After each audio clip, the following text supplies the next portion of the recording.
მოგესალმებით მეგობრებო, ეს არის ჩემი შემდეგი ვიდეო YouTube არხზე და დღეს მე გემოთ ეგვიპტის შესახებ. პირამიდები და მათი მშენებლობა. ეგვიპტეში ყველაზე ცნობილი ძეგლები პირამიდებია. მათზე უამრავი საიდუმლო და მითია მიბმული.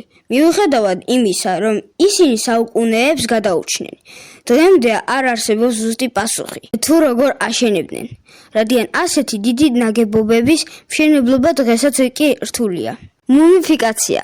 ძველ ეგვიპტელებს ჰქონდა ძალიან განვითარებული მუმიფიკაციის ტექნიკა, რომლის საშუალებითაც ადამიანების სხეულები ათასობით წლის შემდეგ უხრწნელი რჩებოდა. ეს პრაქტიკა ძირითადად მეფეებსა და მაღალი სტატუსის პიროვნებებს ეხებოდა, რათა ისინი სხვა სამყაროში გადასულიყვნენ. ნილოსის მდინარე. ნილოსი მსოფლიოს ერთ-ერთი ყველაზე დიდი მდინარეა, რომელსაც ეგვიპტისთვის გადამწყვეტი მნიშვნელობა ჰქონდა.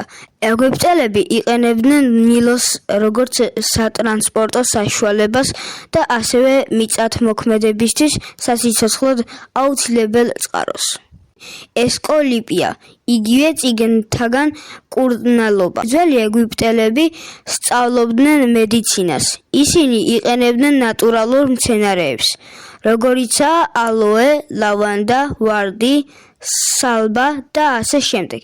ისინი მკურნალობდნენ სხვადასხვა დაავადებებს, რაც თანამედროვე მედიცინას დაეხმარა.